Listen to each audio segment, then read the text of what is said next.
Our next topic is measurement of strain. So that is strain gauges and strain rosettes.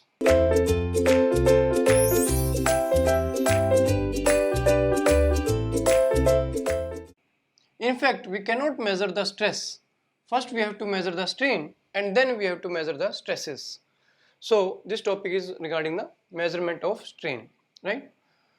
Basically we have three types of strains: epsilon x, epsilon y and tau xy. So this we have to measure. For that what we can do is, first of the thing is our basic way of measuring the strain.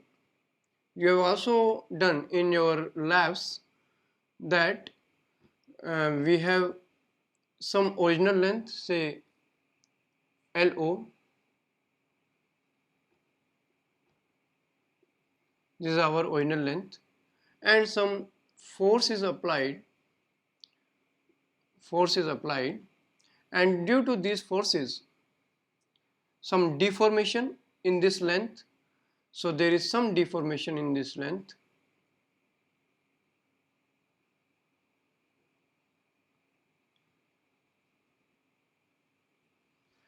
and we can measure the change in length. So deformation is, suppose L final length is this, original length was this, and there is some change in length of this material, delta L, that is equal to LF minus LO. This is the change in length, and by using this we can find out the strain, that is equal to change in length upon original length. So this is one of the way of measuring the strain. But what is the problem with measuring the strain by this way? The strain in our engineering materials like mild steel or copper or other materials in which we are applying some forces, the strain or change in length is very low, and measuring by our mechanical apparatus, mechanical instruments, it is very inaccurate way of measuring the strains, right? Because the strains are very small, so there will be inaccuracy in measuring by mechanical equipments, right? So measuring strain using mechanical equipments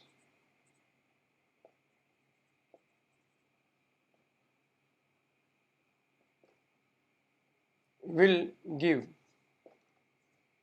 an accurate reading, inaccurate reading.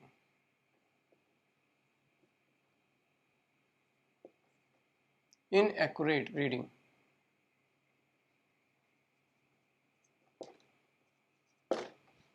So what we can do is, because inaccurate reading, because the change in dimensions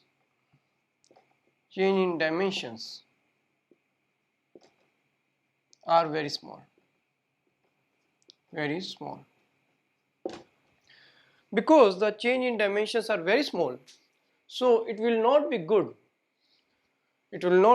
to measure through the mechanical equipments. So what we can do is, we can use the electrical equipments or electrical wire. So suppose this is our stress element and we want to measure the strain in this.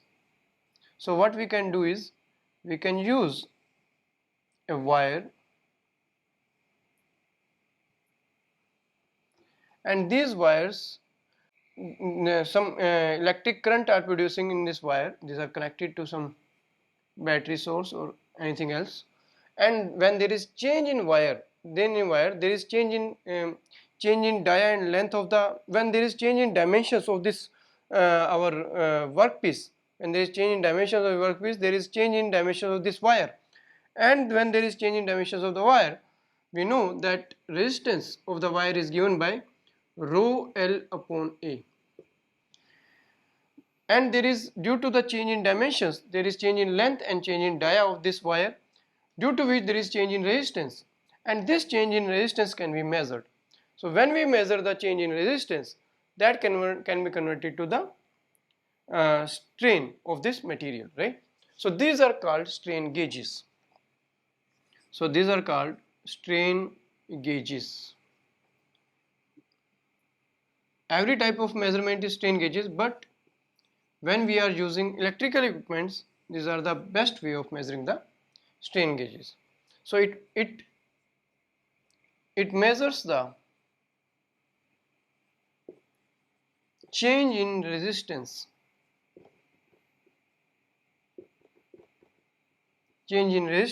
of electric wire, change in resistance of the electric wire, and that change in resistance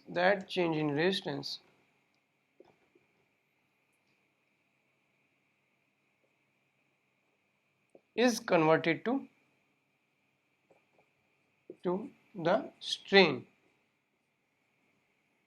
developed in the material.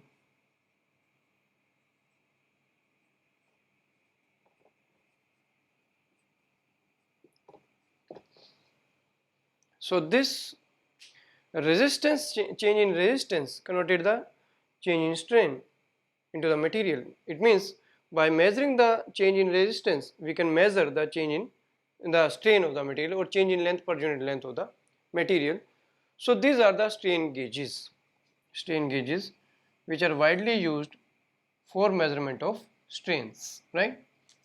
And you know that we can measure the strain and we cannot measure the stress. So by measuring the strain, we measure the stress actually, right? Next we will study what is strain rosette. Our next topic is strain rosette. What is this strain rosette? We have already read the strain gauges. Basically, strain rosette is nothing but the strain gauges, three strain gauges applied in different directions to find the three unknowns. And what are those three unknowns? Epsilon x, epsilon y, and tau gamma xy, right? So we have three unknowns. Because we are applying the stresses and forces, and due to which we are getting the strains, and these strains should be measured.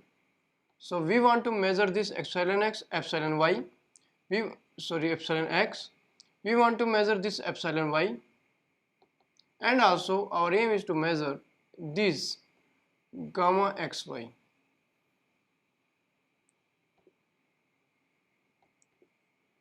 So we want to measure three strains, epsilon x, epsilon y, and gamma xy. Two are linear strains and one is shear strain.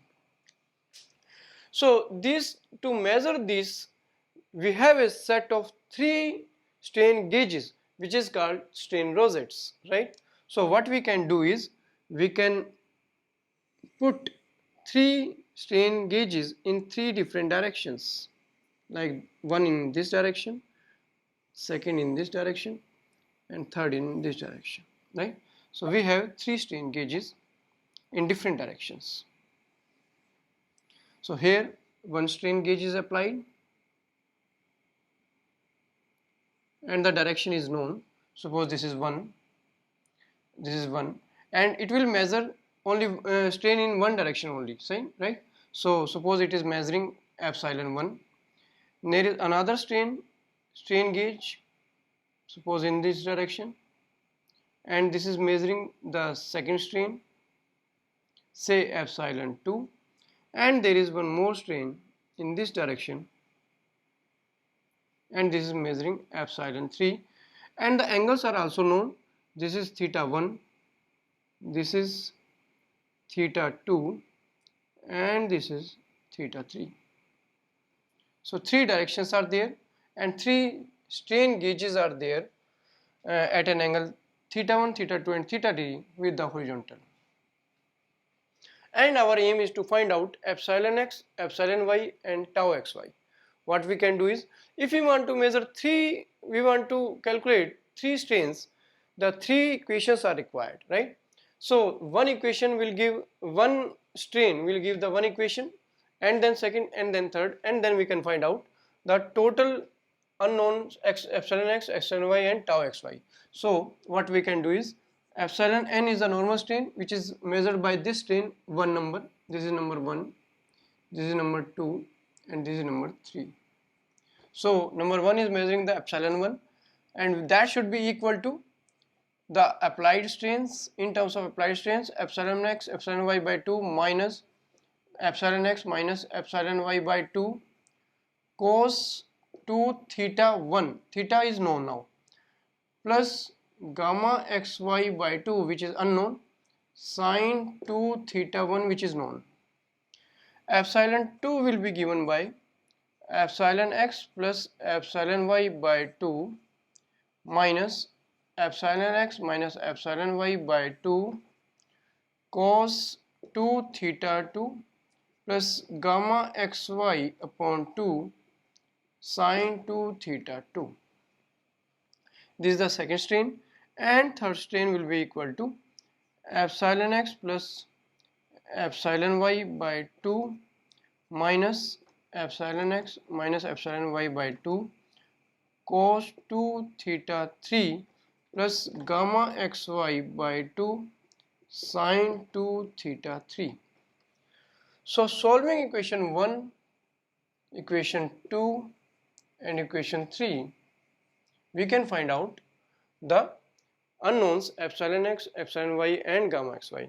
So solving equation 1, 2 and 3, the unknowns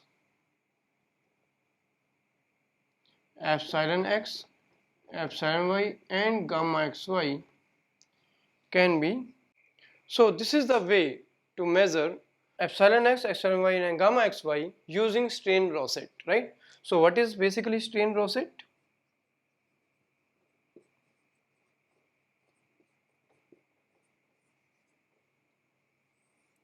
A set of 3 strain gauges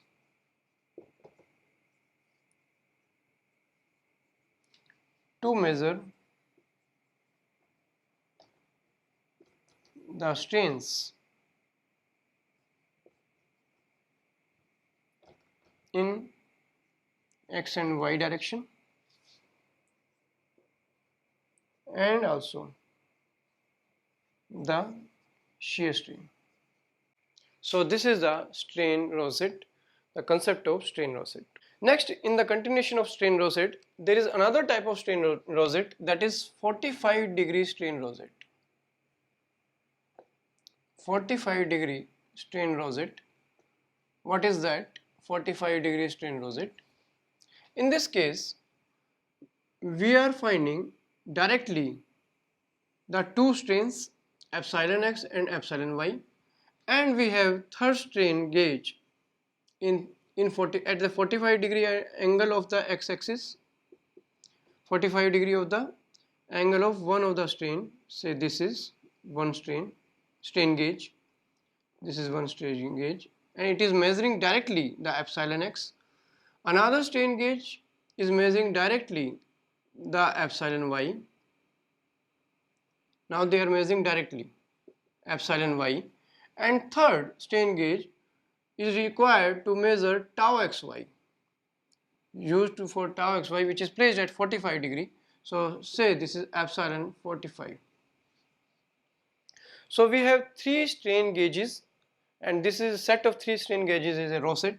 So we have 3 strain gauges, and they are measuring the 3 unknowns.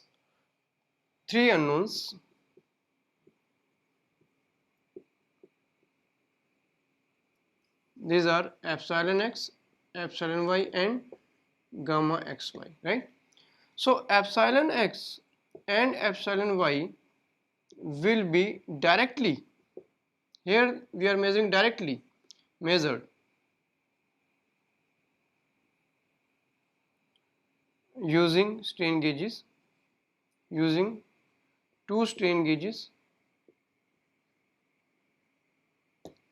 right? So epsilon x and epsilon y is directly measured. This is directly measured now, and this gamma xy is measured by strain gauge at 45 degree to the one of the strain gauge, 45 degree to the x-axis, right? So how it is measuring this? The formula is same. What is our formula? That epsilon n will be equal to epsilon x n will be equal to epsilon x plus epsilon y by 2 minus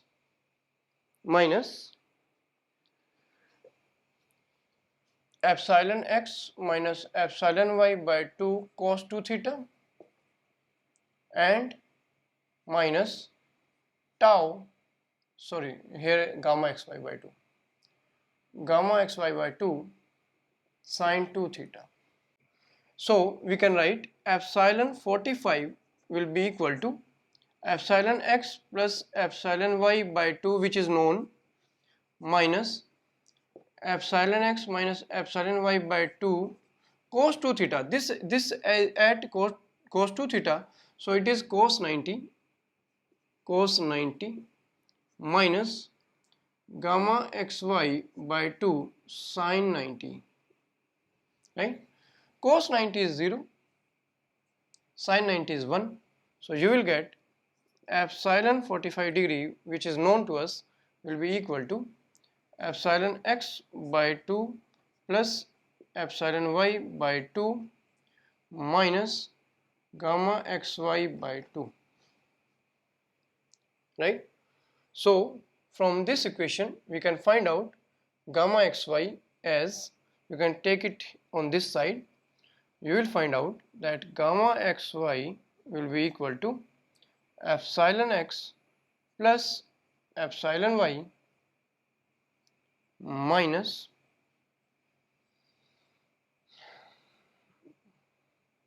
minus 2 epsilon 45. As we have already discussed that we cannot measure stress, we can measure strain using strain gauges or strain rosettes. But how to find out stresses then? Stresses can be found out using the formula for strain. So by measurement of strain, we can find out stress using some formulas. So there may be some relation between stress and strain. Now here we want to discuss that relation. What is relation between stress and strain, and how we can obtain stress by measurement of strains. So this is the topic for this session, finding stresses from strains, right? Suppose we are talking about plane strains or plane stresses. There is an element on which some stresses are acting, say sigma 1 in this direction and sigma 2 in y direction. And our aim is to find out these stresses by the measurement of strains, and we are using strain rosettes or strain gauges for measurement of strains, and we have measured already strain. So epsilon 1 and epsilon 2 are known to us, known by measurement, but sigma 1 and sigma 2 are unknown, and our aim is to find out this. We have to find out stress and strain by the measurement of, we have to find out stresses in 1 and 2 direction by measurement of strains. We have already measured the strains, right, using strain gauges. So how to find out stresses then? We know that the strain in this direction, in one direction, will have two components. One is linear strain, and another is the lateral strain, the decrease in length due to this stress in two direction, right, second direction or y direction. So the strain has two components. One is linear strain, another is lateral strain, right? So if we write epsilon 1, you have to remember that epsilon 1 we have given as sigma 1 by E linear strain in one direction of x-axis or one direction, minus, because this is tensile in nature, we are showing here tensile, so minus lateral strain, that is mu times sigma 2 by E. So this is the linear strain, right? This is the strain in direction 1. This is the part of linear strain and this is the lateral strain, right? And epsilon 2, what will be the epsilon 2? That will be equal to sigma 2 by E minus mu sigma 1 by E. So we have two equations and two unknowns that can be easily found out. So suppose this is 1 and this is 2. Find out, obtain stress, suppose sigma 1 from this equation and put in this equation and you will get your answer.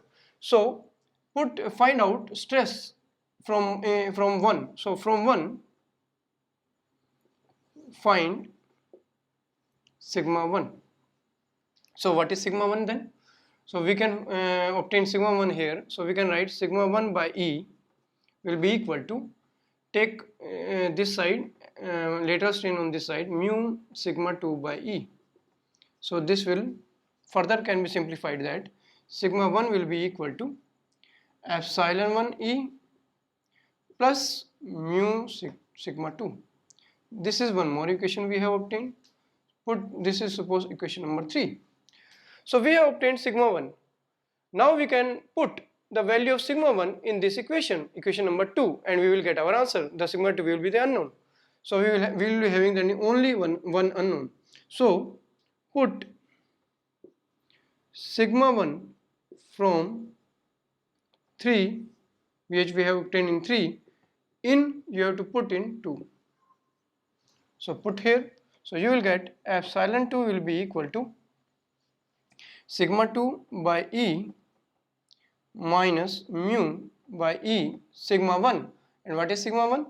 That is epsilon 1 E plus mu sigma 2. So we have put sigma 1 in equation 2 and find out sigma 2 from here. So it can be easily find out. So sigma 2 by E minus mu square sigma 2 by E minus mu square sigma 2 by E will be equal to, that will be equal to sigma 2 by E minus mu square sigma 2 by E. This we have kept here, keep it here. So that will be equal to epsilon 2 plus mu epsilon 1, this is epsilon 1, mu epsilon 1, that is plus mu epsilon 1. This we have obtained. Now take sigma 2 out, you will get what you will get, that sigma 2 multiplied by sigma 2 by E, take it out, sigma 2 by E, in bracket you will get 1 minus mu square, and here you will get epsilon 2 plus mu epsilon 1. So from here you will get your final result. Sigma 2 will be kept alone and other things can be taken on this side. So you will get sigma 2 will be equal to E upon 1 minus mu square epsilon 2 plus mu epsilon 1. So this is our sigma 2, which can be used directly in our numerical applications for finding the value of sigma 2 from epsilon 1 and epsilon 2. Epsilon 1 and epsilon 2 were known and sigma 2 was unknown, so we have obtained this, right? So remember this equation, this is very important equation, finding stresses from strains, right? So this is E by 1 minus mu square epsilon 2 plus mu epsilon 1. Similarly, we can find out solving. Sigma 1 can also be found out, and I am writing directly here E upon 1 minus mu square epsilon 1 plus mu epsilon 2.